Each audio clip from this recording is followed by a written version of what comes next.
Hebrews chapter 11.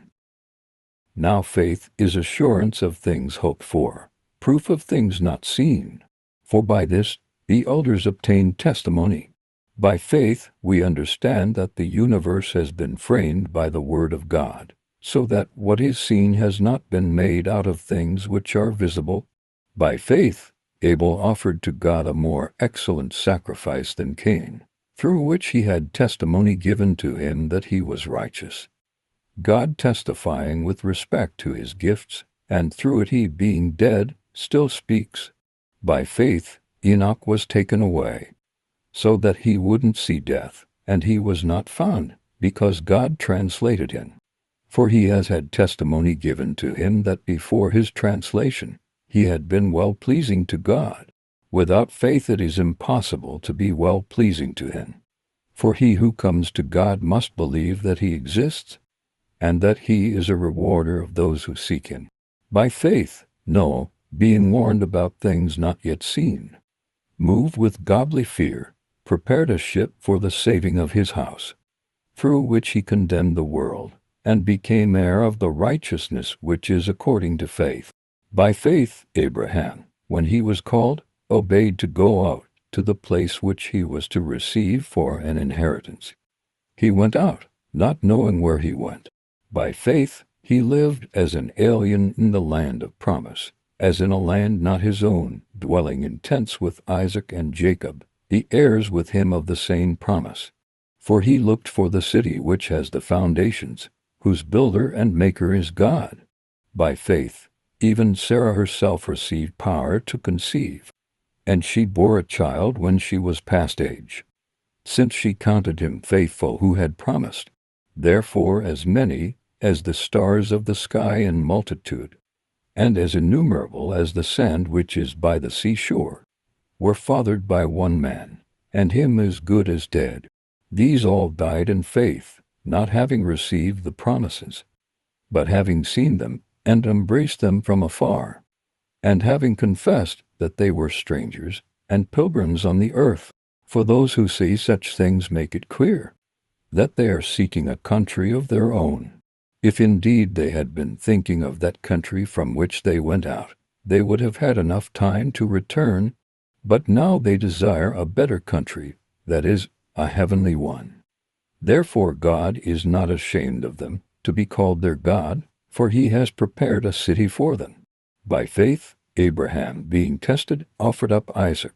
Yes, he who had gladly received the promises was offering up his one and only son, to whom it was said, "Your offspring will be accounted as from Isaac," concluding that God is able to raise up even from the dead.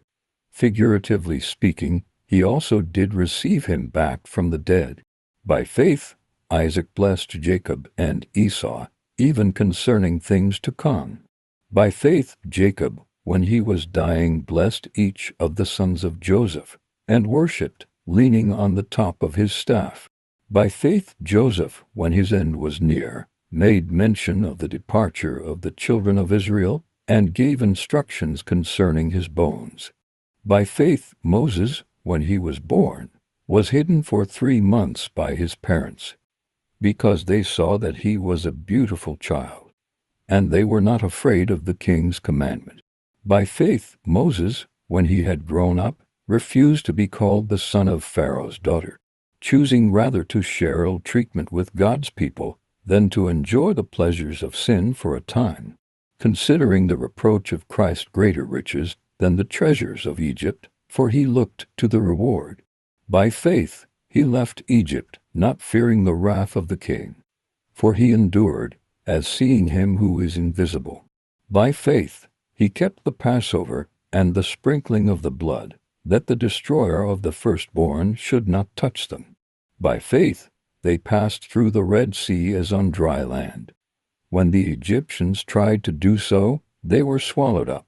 By faith the walls of Jericho fell down, after they had been encircled for 7 days. By faith Rahab the prostitute didn't perish with those who were disobedient, having received the spies in peace. What more shall I say?